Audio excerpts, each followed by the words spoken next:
شروع اللہ کے نام سے جو بڑا مہربان نہایت رحم والا ہے۔ یاسین والقرآن الحکیم۔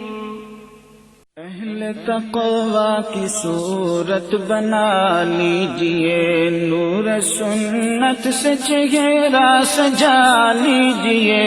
اہل تقوی کی صورت بنا لیجئے، روز محشر شفاعت سے محروم ہو، روز محشر شفاعت سے محروم ہو۔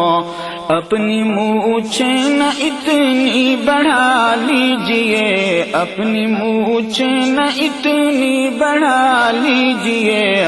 اہل تقوی پروگرام کے مقرر خصوصی حضرت مولانا مفتی محمد اسماعیل صاحب قاسمی دامت برکاتہ سے گزارش کرتا ہوں آپ تشریف لائیں اور سیرت النبی صلی اللہ علیہ وسلم کے عنوان سے اپنے ارشادات عالیہ سے ہم سب کو مستفید کریں۔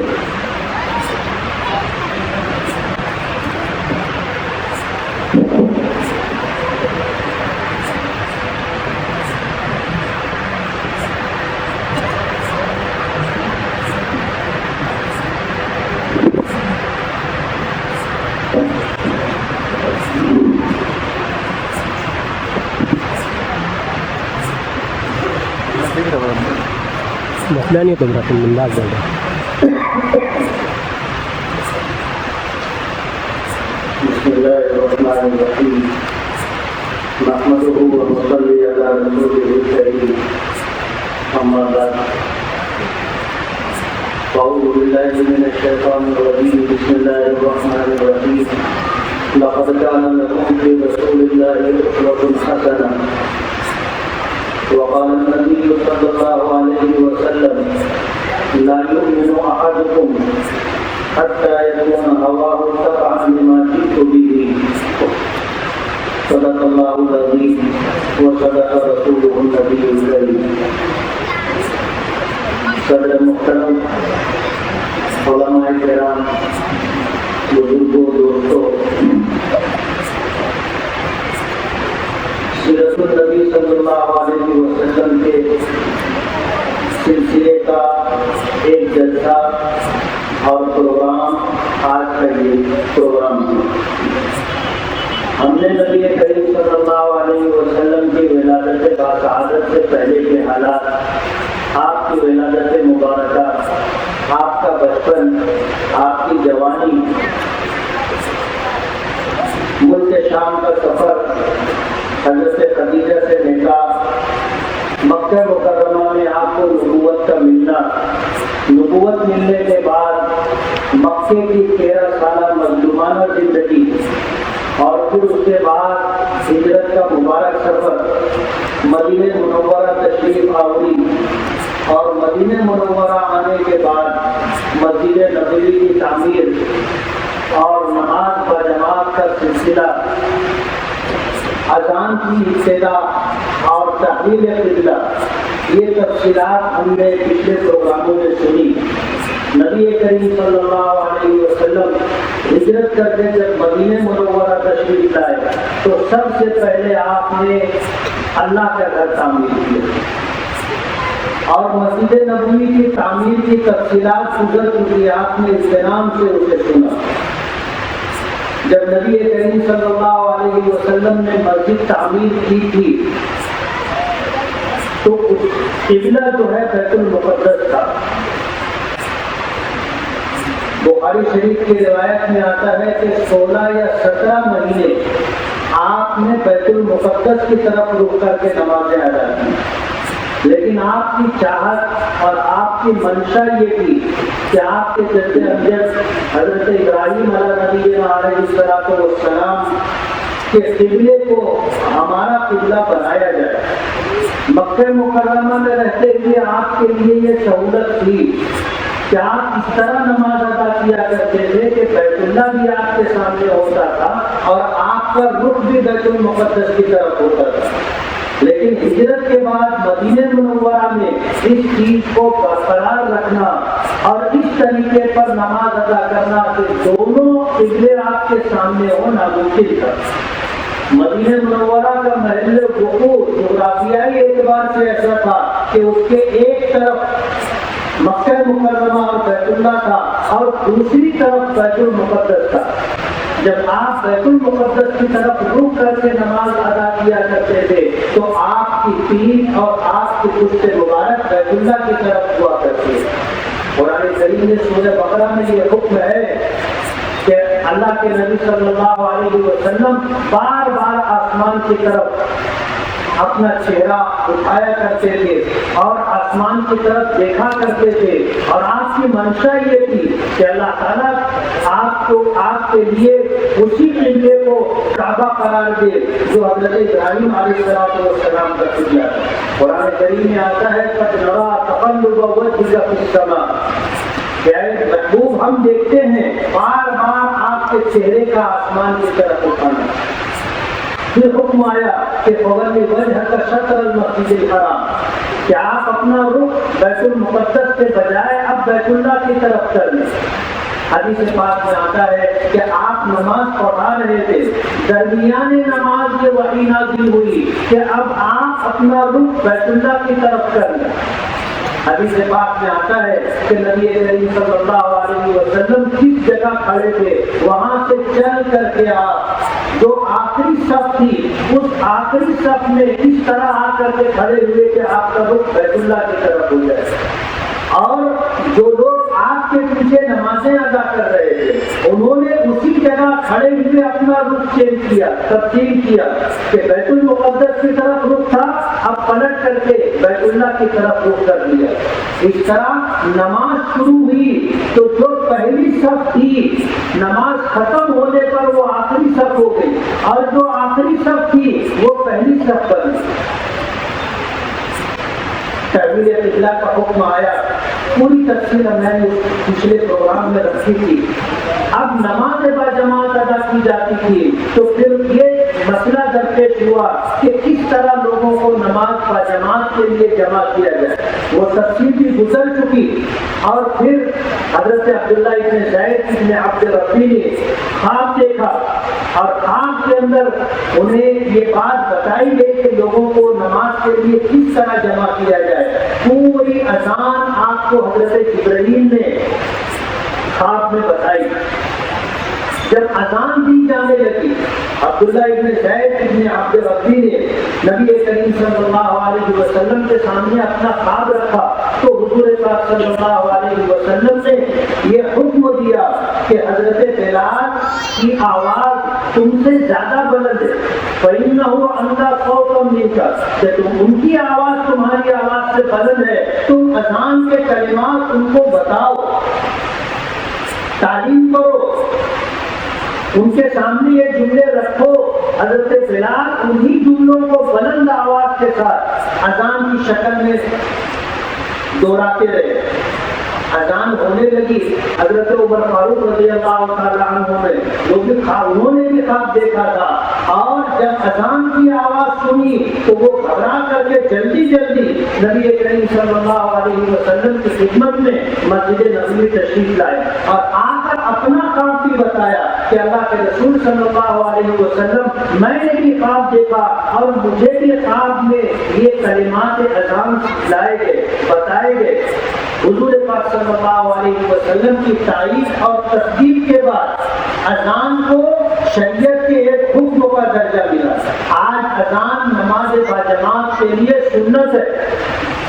جب نماز کا وقت ہو جائے گا تو اذان دی جائے گی اور پھر لوگ باجماعت نماز کے لیے جمع ہوں گے. اگر کسی نے وقت سے پہلے اذان دی تو ہمارے یہاں ایک سنت سے چھوٹنے کا حکم لگایا جائے گا کہ اذان نماز باجماعت کے لیے سنت ہے, اور وقت ہونے پر اذان دی جائے گی اور لوگوں کو نماز کے لیے بلایا جائے گا. حضرت بلال نبی کریم صلی اللہ علیہ وسلم کے مؤذن رہے, سفر میں بھی حضر میں بھی, اور حضور کے مؤذن میں حضرت عبداللہ ابن ام مکتوم رضی اللہ تعالیٰ عنہ بھی تھے, نابینا تھے. نبی کریم صلی اللہ علیہ وسلم نے ان کو بھی مؤذن مقرر کیا تھا, اور رمضان المبارک میں حضرت بلال اور حضرت عبداللہ ابن ام مکتوم دونوں اذان دیا کرتے تھے. تفصیل میں نے پیچھے ذکر کی. اسی کے ساتھ میں نے حضرت ابو محذورہ رضی اللہ تعالیٰ حضور کے زمانے میں مؤذن تھے، ان کا بھی واقعہ ذکر کیا تھا کہ سفر میں تھے، اذان ہونے لگی تو یہ بچے تھے اور بچوں کے ساتھ ان کلمات کو وہ بھی دوہرا رہے تھے، ان کلمات کو وہ بھی کہہ رہے تھے۔ اذان ہو جانے کے بعد نبی کریم صلی اللہ علیہ وسلم نے ان تمام بچوں کو بلوایا جو شور کر رہے تھے ان کلمات کو کہہ کر کے۔ جب ان کو بلایا گیا نبی کریم صلی اللہ علیہ وسلم نے ان سے پوچھا کہ تم میں سے سب سے بلند آواز کس کی؟ بچوں نے ابو محذورہ کی طرف اشارہ کیا۔ نبی کریم صلی اللہ علیہ وسلم نے کلمات اذان آپ نے خود کہے اور ان کو حکم دیا کہ تم دہراؤ۔ ابو محذورہ رضی اللہ تعالی عنہ اذان کے کلمات کو سن کر دہراتے رہے۔ حدیث پاک میں آتا ہے کہ پہلے وہ آہستہ آواز سے کہتے تھے، حضور نے فرمایا حکم دیا کہ بلند آواز سے کہو، تو ابو محذورہ نے پھر وہی کلمات بلند آواز سے کہے۔ اسی طرح پوری اذان نبی کریم صلی اللہ علیہ وسلم نے ان سے دلوائی، اور حضور کی تلقین کے بعد حضور کی زبان مبارک سے اللہ اکبر اشہد ان لا الہ الا اللہ اشہد ان محمد رسول اللہ، جب یہ کلمات سنے اور ان کلمات کو اپنی زبان سے ادا کیا تو اللہ تعالیٰ نے اپنی ربوبیت اور الوہیت اور نبی کریم صلی اللہ علیہ وسلم کے رسالت کا یقین ابو محذورہ کے دل میں ڈال دیا۔ ابو محذورہ نے اسلام قبول کر دیا۔ حضور پاک صلی اللہ علیہ وسلم نے انہیں مسجد حرام کا بیت اللہ کا مؤذن بنایا، اور زندگی کے آخری دن تک ابو محذورہ رضی اللہ تعالی عنہ اللہ کے گھر مسجد حرام میں اذان دیتے۔ مسجد نبوی کی تعمیر کے بعد نبی کریم صلی اللہ علیہ وسلم نے پھر ازواج مطہرات کے لیے حجرے تعمیر کیے۔ اس سے پہلے نبی کریم صلی اللہ علیہ وسلم نے اپنے لیے گھر تعمیر نہیں کیا،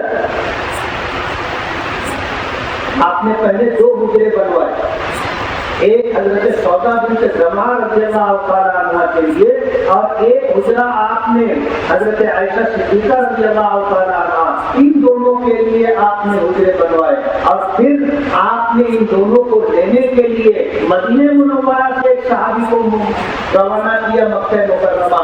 وہ گئے اور جا کر کے حضرت فاطمہ اور حضرت ام کلثوم اور حضرت سودا بنت زمعہ اور پھر حضرت عائشہ وغیرہ کو لے کر کے مدینہ منورہ آئے۔ حضرت رقیہ رضی اللہ تعالی عنہ جو حضور کی صاحبزادی تھی، حضرت عثمان غنی رضی اللہ تعالی عنہ کے نکاح میں تھی، انہوں نے اپنے شوہر حضرت عثمان غنی رضی اللہ تعالی عنہ کے ساتھ ہجرت کی اور مدینہ منورہ آئی۔ آپ کی بڑی بیٹی حضرت زینب رضی اللہ تعالی عنہ، یہ عمرو بن عاص رضی اللہ تعالی عنہ کے نکاح میں حضور کے داماد تھے، ان کے نکاح میں تھی، اور انہوں نے اسلام قبول نہیں کیا تھا، وہ اپنے شوہر کے ساتھ مکہ مکرمہ میں رہی۔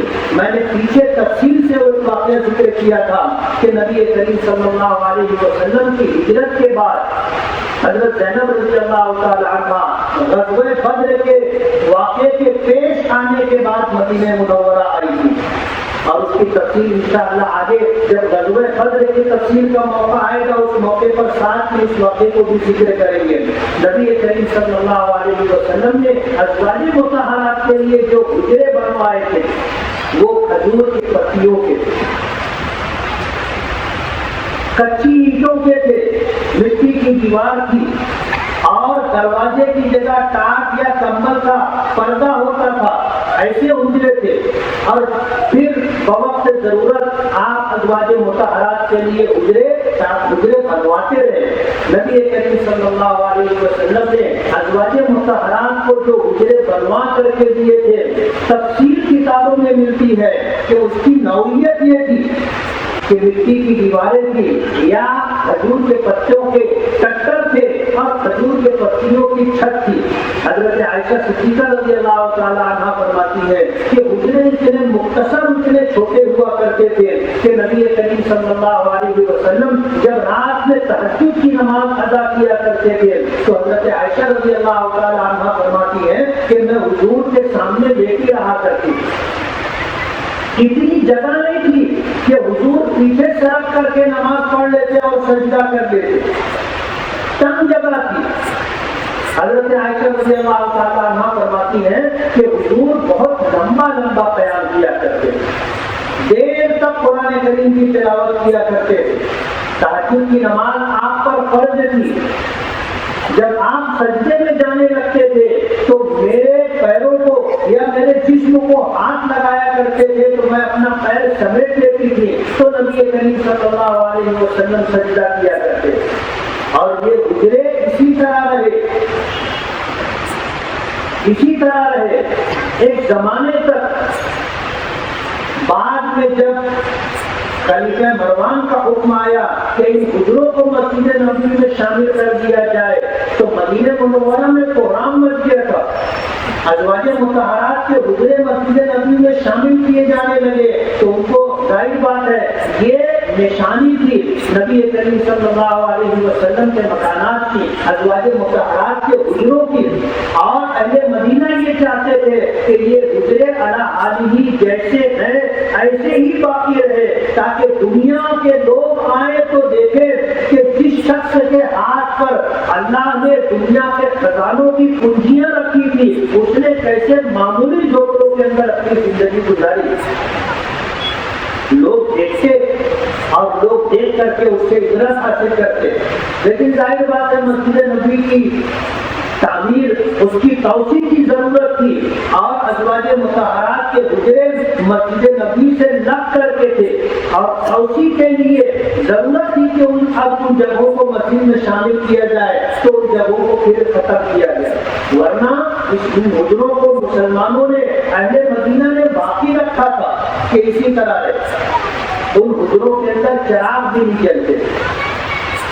حضرت زبیر رضی اللہ تعالی عنہ, حضرت عائشہ صدیقہ رضی اللہ تعالی عنہ کے بھانجے تھے, ان کی بہن حضرت اسما کے بیٹے تھے.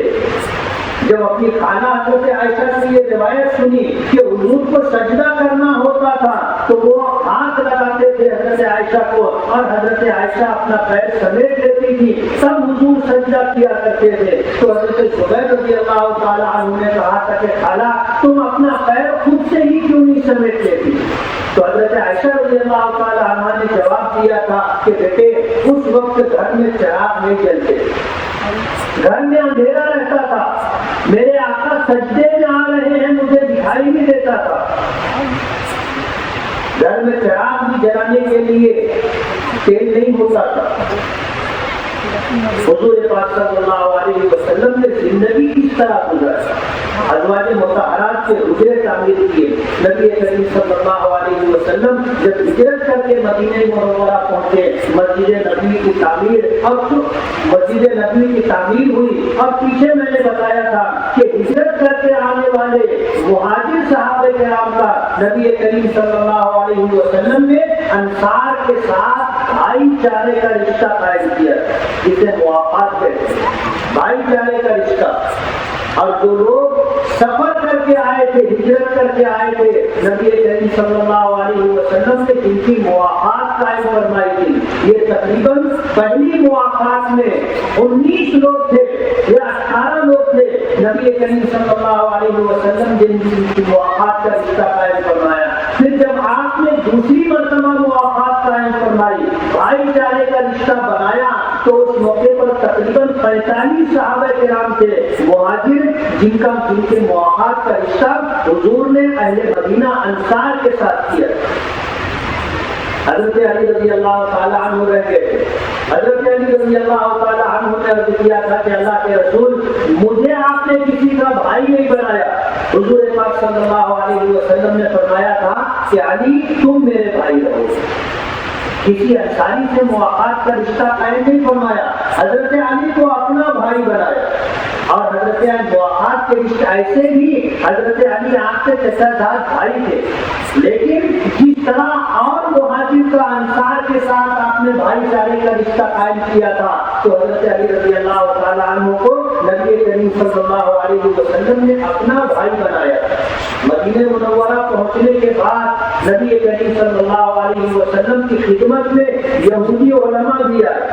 مدینہ منورہ ایسی بستی تھی جس میں قبیلے اوس آباد تھے، قبیلے خزرج کے لوگ آباد تھے، مدینہ منورہ کے قریب یہود بھی آباد تھے۔ میں نے پیچھے پروگرام میں یہ بات بتائی تھی کہ یہودیوں کی کتابوں میں یعنی توریت میں انہوں نے اس بات کو پڑھا تھا اور اپنے علماء سے سنا تھا کہ مدینہ منورہ یہ وہ بستی ہے جہاں اللہ کا آخری نبی ہجرت کر کے آئے گا، یہ اس کا دارالہجرت ہوگا۔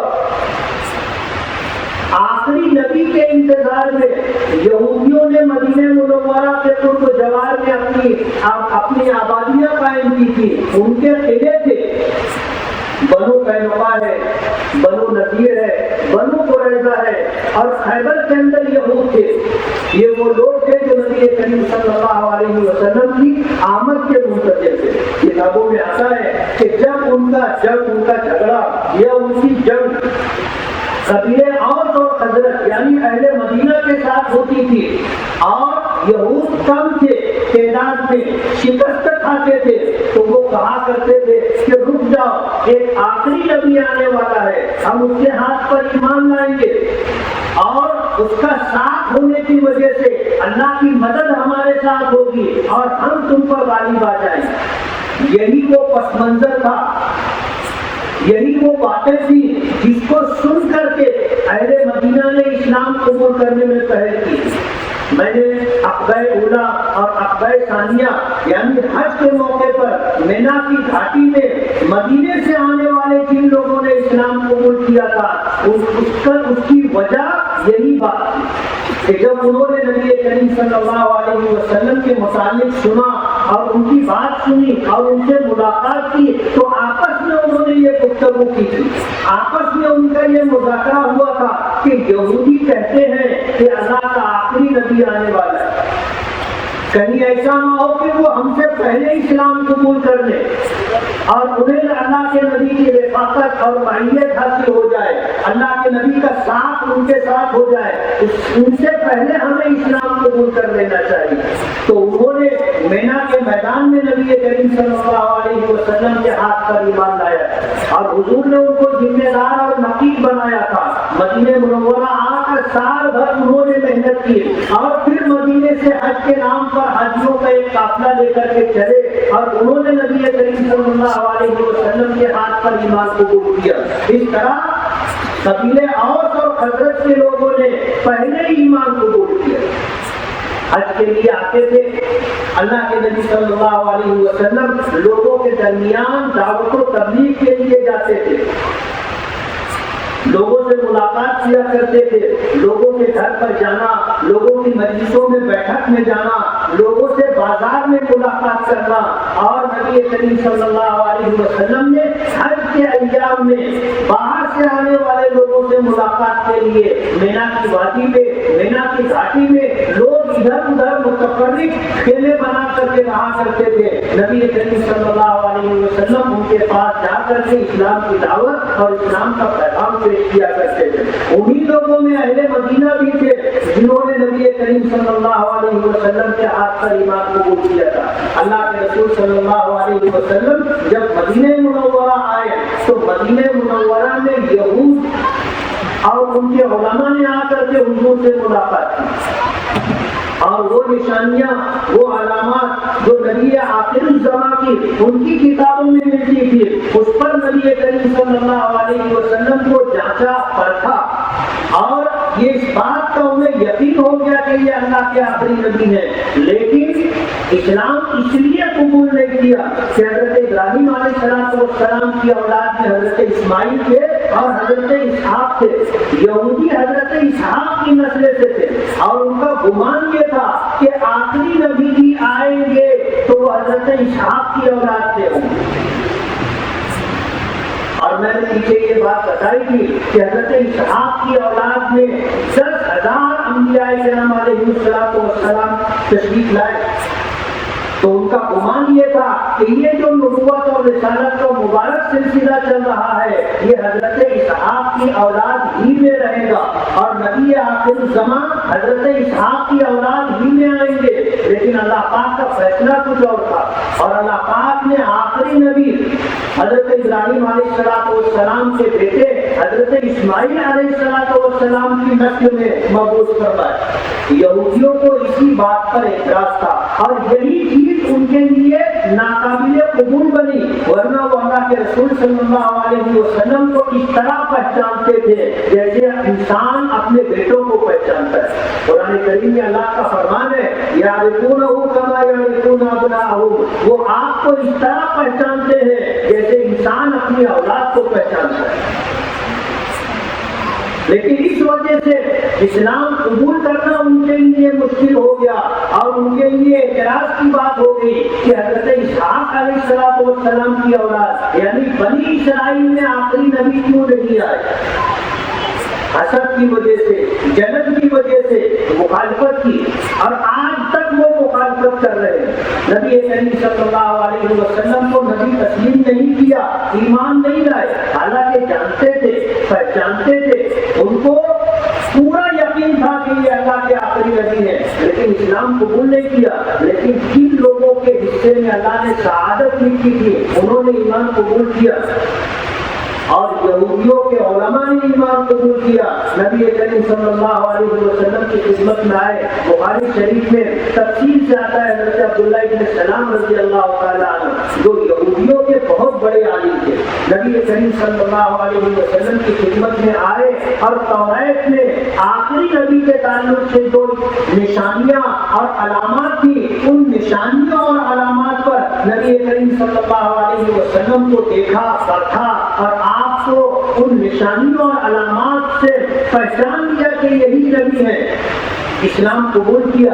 لیکن یہ کہا کہ اللہ کے رسول میں تو ایمان قبول کرتا ہوں، آپ کے آپ کے جو ہے ہاتھ پر ایمان لاتا ہوں، اسلام قبول کرتا ہوں، لیکن اس کا اظہار اس وقت کرنا مناسب نہیں ہے، پہلے آپ یہودیوں سے میرے بارے میں پوچھ لیں۔ نبی کریم صلی اللہ علیہ وسلم نے عبداللہ ابن سلام رضی اللہ تعالیٰ عنہ کی اس بات کو قبول فرمایا اور عبداللہ ابن سلام دیوار کے پیچھے کے پردے کے پیچھے رہے۔ یہودیوں کو نبی کریم صلی اللہ علیہ وسلم نے بلایا اور پوچھا کہ عبداللہ ابن سلام تم نے کیسے آدمی، عبداللہ ابن سلام کا تمہارے درمیان کیا مقام و مرتبہ ہے؟ تو وہ کہنے لگے کہ شریف ہے، شریف کا بیٹا ہے، ہمارا سردار ہے، ہمارے سردار کا بیٹا ہے، ہم میں بڑا عالم ہے، ہمارے بڑے عالم کا بیٹا ہے۔ اس بات کا اظہار انہوں نے کیا۔ جب اس بات کا اظہار کر لیا تو عبداللہ ابن سلام پردے کے پیچھے سے آئے اور آ کر انہوں نے اعلان کیا اشہد ان لا الہ الا اللہ واشہد ان محمدا عبدہ ورسولہ۔ اتنا سننا تھا کہ یہود اس کے برخلاف کہنے لگے کہ یہ ہم میں سب سے نالائق آدمی، اس کا باپ بھی سب سے نالائق شخص تھا، یہ بھی جاہل ہے، اس کا باپ بھی جاہل تھا۔ اس طرح انہوں نے مخالفت کی۔ عبداللہ ابن سلام رضی اللہ تعالیٰ عنہ یہودیوں کے بہت بڑے عالم تھے اور انہوں نے ایمان قبول کیا۔ اسی طرح یہودی علماء میں میمون ابن یامین کا نام آتا ہے، بہت تفصیل سے سیرت کی کتابوں میں ان کے واقعات ملتے ہیں۔ انہوں نے بھی اسی طرح اسلام قبول کیا تھا، اور یہودیوں میں کچھ لوگ تھے جن کے لیے اللہ نے سعادت مقرر کر رکھی تھی، جن کے حصے میں اللہ نے ایمان رکھ دیا تھا، وہ اسلام قبول کیے۔ نبی کریم صلی اللہ علیہ وسلم کی خدمت میں حضرت سلمان فارسی رضی اللہ تعالیٰ عنہ بھی آئے، انہوں نے بھی اسلام قبول کیا۔ میں نے پچھلے پروگرام میں یہ بات رکھی تھی کہ یہودی علماء کا ایمان قبول کرنا اور حضرت سلمان فارسی رضی اللہ تعالیٰ عنہ کے اسلام قبول کرنے کا واقعہ تفصیل سے آگے ذکر کریں گے۔ حضرت سلمان فارسی رضی اللہ تعالیٰ عنہ کے متعلق آتا ہے کہ انہوں نے حضرت عیسیٰ علیہ السلام کا زمانہ پایا۔ بعض لوگ کہتے ہیں کہ حضرت عیسیٰ علیہ السلام کا زمانہ نہیں پایا تھا، لیکن ان کے وسیع، ان کے حواریوں کا زمانہ پایا تھا۔ یعنی حضرت عیسیٰ علیہ السلام کو جن لوگوں نے دیکھا تھا، جنہوں نے حضرت عیسیٰ علیہ السلام کے ساتھ اپنا زمانہ گزارا تھا، اس زمانے میں حضرت سلمان فارسی رضی اللہ تعالیٰ عنہ کے اللہ نے بہت لمبی عمر عطا کی۔ سب سے کم عمر جو بتائی جاتی ہے، جس پر سب کا اتفاق ہے، وہ 250 سال۔ حضرت سلمان فارسی رضی اللہ تعالیٰ عنہ کو اللہ تعالیٰ نے لمبی عمر عطا کی. نام سلمان تھا، ابو عبداللہ کنیت تھی، اور سلمان الخیر، سلمان الخیر ان کا لقب تھا. حضرت عبداللہ ابن عباس رضی اللہ تعالیٰ عنہ فرماتے ہیں کہ مجھے اپنے اسلام قبول کرنے کا واقعہ سلمان فارسی رضی اللہ تعالیٰ عنہ نے اپنی زبان سے سنایا. میں نے خود سلمان فارسی سے براہ راست ان کے اسلام لانے کا واقعہ سنا ہے. حضرت سلمان فارسی رضی اللہ تعالیٰ عنہ بتاتے ہیں کہ میں اپنے بھائیوں میں اپنے باپ کو سب سے زیادہ محبوب اور عزیز تھا. میرے والد مجھے سب سے زیادہ عزیز رکھا کرتے. ہم لوگ مذہب کے اعتبار سے مجوسی تھے، آتش پرست تھے، اور میرے والد اپنے معبد کے ذمہ دار تھے اور مجھے بہت عزیز اور قریب رکھا کرتے تھے. میری ذمہ داری تھی